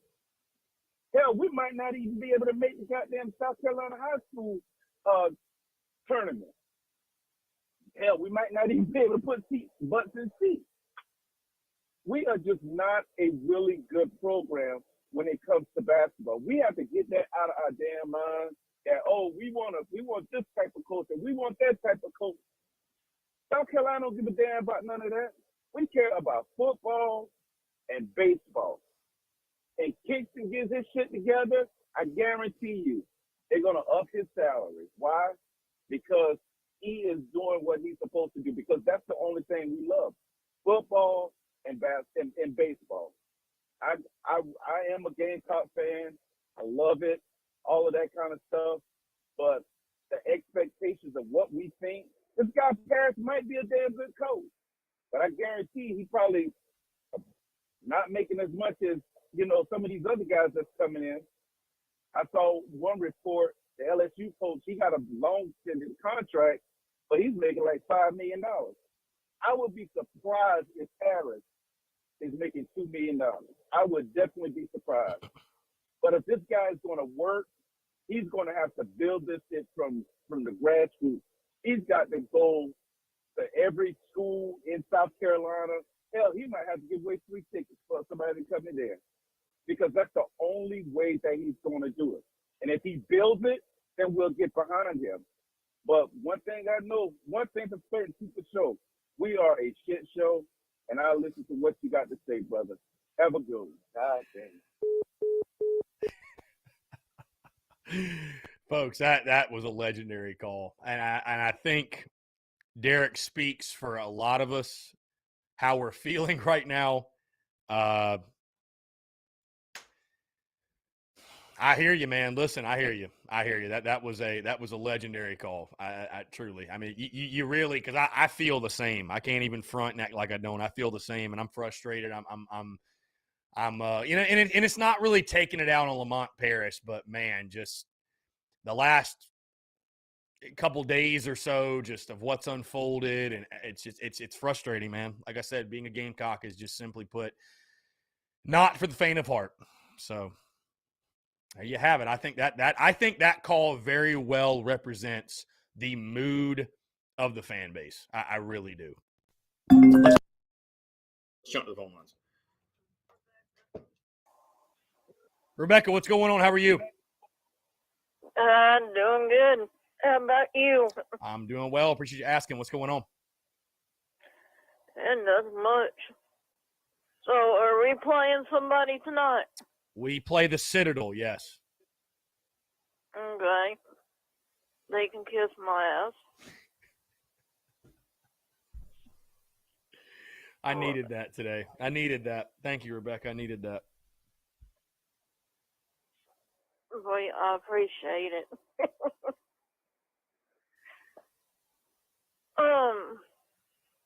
I'm gonna go get my tattoo done today. Yeah. What are you getting it of again? The USC linked together. Yeah. Okay. The interlocking with, USC. Angel wings on with the halo. Okay. I love that.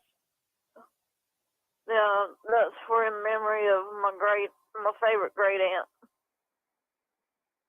that passed away back in December.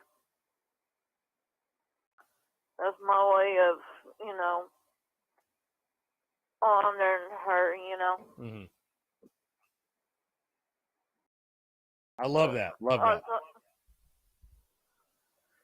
I think she would love it too if she was still here. Love to hear I that. believe so. I think that'll be a great way to honor her. Right. I go at 6 o'clock to have it done. Very good.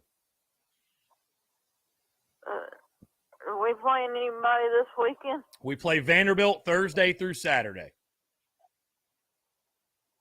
Wow. Yeah. Why so long?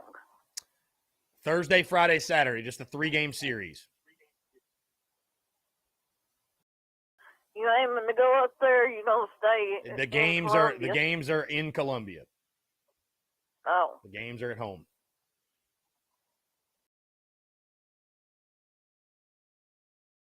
Well, they can kiss my ass too. Indeed. Indeed. I agree with you. The Commodores can indeed kiss our asses. Indeed. Right. Basically, just put it this way: all the teams that we play, they all can kiss my ass. Somebody. That'd be easier. Just Yeah, somebody asked, what do you think about Ray Tanner, Rebecca? Any thoughts on Ray Tanner? I don't know the guy really well, so I don't know about Ray Tanner. I don't know him from Adam from Eve, so I really don't know what to say on him, to be honest. And I mean, he can kiss my ass, but I don't know him. If that's what they want me to say. You know what I'm saying? I hear you. I hear you.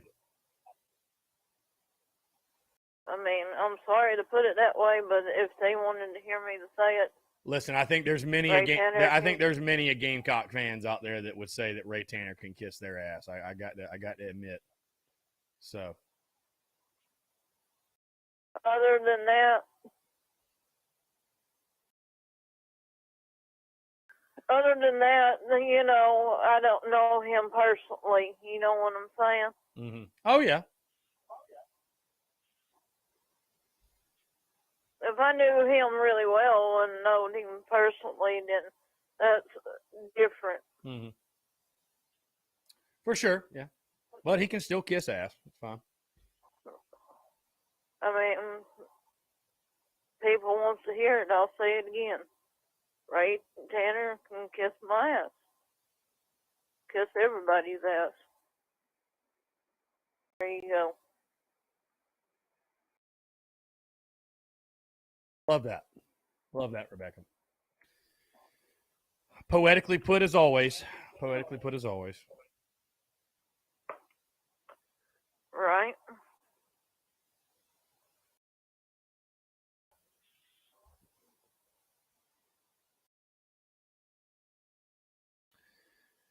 Well, Rebecca, I appreciate the call. We're going to jump into one final break. But like I said, as always, it's a pleasure to chat with you. Yeah, I just thought I'd call in and let you know that I'm getting that tattoo done. You'll probably see it on Facebook. Yeah, definitely. I'll look for that. All right. All right, Rebecca, you have a great rest of your day. We'll talk soon, all right? All right. Bye. Take care. Great stuff. Great stuff, Rebecca on the line. Guys, we are going to jump into one final break here, and then I've got some thoughts I want to get off my chest in the last 10 minutes or so. But more of your questions, comments, calls, and more on the side. You're tuned in to the Daily Crow.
All right, guys, we're back. Final 10 minutes or so here in the Daily Crow, taking your questions, comments, calls as well.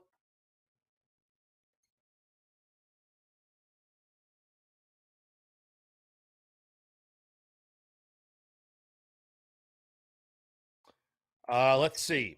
Anyways, guys, I want to echo what I said earlier on the show because, listen, here's the thing. South kind of hiring a new men's basketball coach.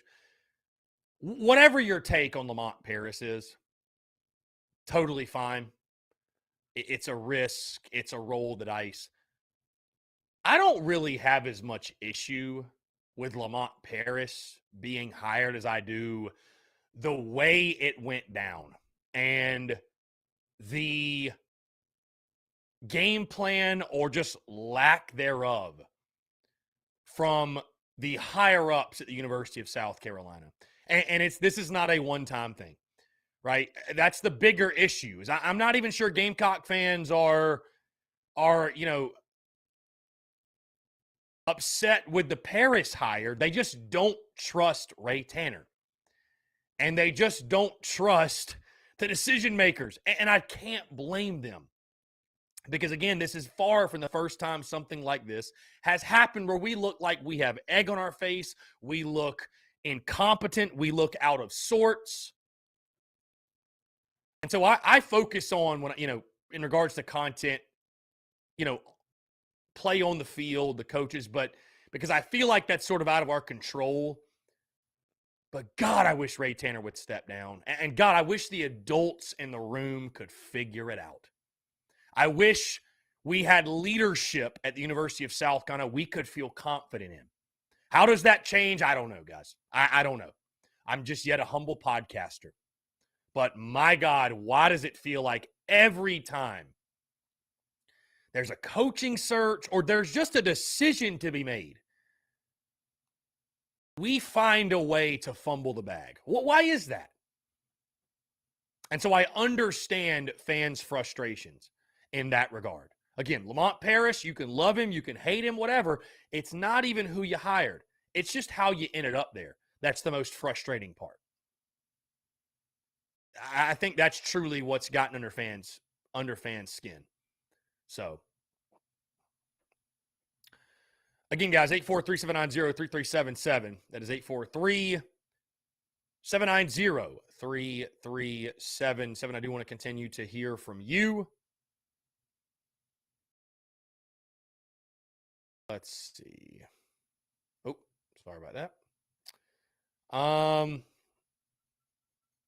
Yeah. And then too, I mean, it's like the whole Sean Miller thing and like having to walk back a statement. Like, why are we having to do that? It's just, I don't know, man. It just makes us look stupid. Some days in life you're the hammer and some days in life you're the nail. And I'm just tired of, as being a Gamecock fan, being the nail damn near every day. You know what I mean? I'm just sick of it, man. It's frustrating. It is. It makes what I do very hard.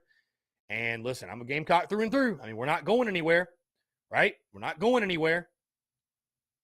But man, it's frustrating. It's tough. It's tough. Stephanie Lee says, I agree. Yeah, I mean, it's just tough. It's just tough. So, all right, let's jump to the phone lines here. Call from Tommy. Tommy, what's up, man? How are you? I'm good, Chris. How you doing? I'm doing well. Appreciate you asking, man. What's going on? Hey, there's a lot of things you and I agree upon. I just wanted to make a few comments, maybe ask a question, but I'm a 50-year Gamecock fan. Been a Gamecock fan probably since I was about 8 years old. And matter of fact, I go way back. I went to the first bowl game I ever went to was when George Rogers and Hugh Green played for Pittsburgh. They played in the Gator Bowl, Florida. And I was there for the first time we won a bowl game under Scott in Florida. And it's a lot of history. Go through a lot of history, I guess a lifetime. But at this point, after the last 8 years, if you're still a Gamecock fan, you're going to be a Gamecock fan for life. That's a fact. Yeah, it's not for the faint of heart. That's for sure. Yeah. Exactly. And here's my challenge. I too, like you, I love Ray Tanner for what he's done, primarily in baseball, what he's done for the university. And I want to see nothing but good for Ray. But Ray has proven that he is in over his head, in my opinion. And I think at this point, we need to look at giving him a job like Florida gave Spurrier. Let him be an ambassador for the university if he wants to continue on. Because at some point, you can't keep going to a gunfight with a knife in your pocket. That's a good way to put it. That's a good way to put it. Yeah, I don't know why Ray wants the job, to be honest with you. Because if we had, I don't think this exists, but if we had like an approval rating, if we could take a poll of all of Gamecock Nation, I think Ray Tanner's approval rating is pretty low. I'd be willing to bet. Yeah, and here's my other thing. Listen, I hope Lamont Paris is the best thing that ever happened to the university. I really do, because I'm a Gamecock fan. And he may be. If he can recruit, I believe he has a chance. I really do. I believe he has the tools if he can be a recruiter. That's why I always thought Shane Beamer had a chance. It's because we had a history of knowing Shane could recruit. And so I believe if he can recruit, he has a chance. So I don't think it's a matter of the people are not against the hire of, it personally, had anything to do with him being the new basketball coach. It has to do with the whole process. It's like we had no plan. We fired Frank Martin and we didn't even have a plan. Right. And we're at the level now with the SEC and the level of college athletics we're in. You need to know what you're doing before you fire the gun the first time. It's a good way to put it. It's a very good way to put it. Yeah. And so after a while, here's my other thing. I made this statement earlier today in the program, but now nobody's listen. I hope baseball turns around. I hope the best for Mark Kingston because I love the baseball program too, just like you do, and I want to see him be successful. And I haven't given up on him yet. I believe there's still time for him to turn it around, but the time's going to run out quickly. But you're going to know in the next 15 or 20 games, probably. Right. And who's going to have any confidence in Ray Tanner now if a change has got to be made at the end of the year for baseball? Right. So, I didn't call to beat up on him, but, listen, I always thought it'd be great to be a surgeon, but I ain't qualified to be a surgeon. Yeah. No, these are all valid. These are all valid points. They're all valid points. So, I mean, again, I love Ray also, but yeah, do I think he's a great AD? No. And do I understand why he wants to continue? I mean, listen, I know maybe he's not quite in tune with social media, but those around him are, I can assure you. So I don't know why he wants to continue to be in that role, man. I truly don't get it. Yeah, I don't. And let me say one other thing too. Listen, Dawn Staley. I echo what one of your other callers said. She has built what she's got. Right. No doubt, she built that, and you got to give her credit for that. But let me go back to the root of everything. She recruited. She recruited not only players to put players on the court. She recruited the fan base, and she won them people. She won them over, not only through players but through the fans. And unfortunately for Frank, he never done that.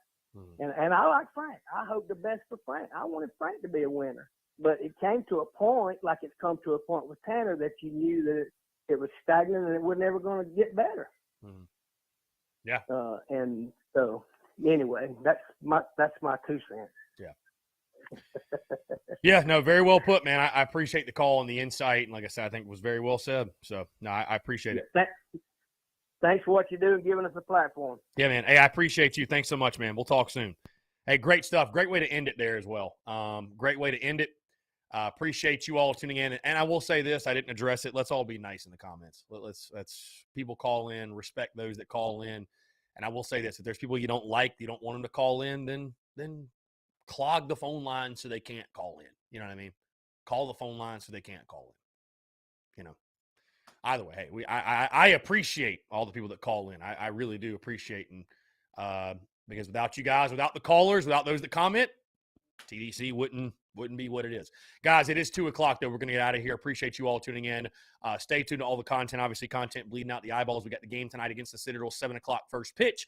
I'll be covering that, so stay tuned to social media and, of course, continued commentary and thoughts on the Lamont Paris hire and everything going on with Gamecocks Athletic. Guys, appreciate you all tuning in. Y'all have a great rest of your Tuesday. Go Cox, beat the Citadel, and we will talk to you